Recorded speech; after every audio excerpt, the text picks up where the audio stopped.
Mann, hab ich Hunger. Was gibt's hier denn so? Oh, was gibt's hier denn so zu essen?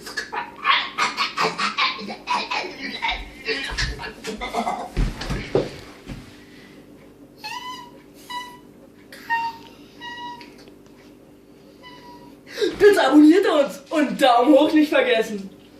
Tschüss. Schon wieder der Leichen und ich scheiße. Ich bin da hinten gefallen und erfroren.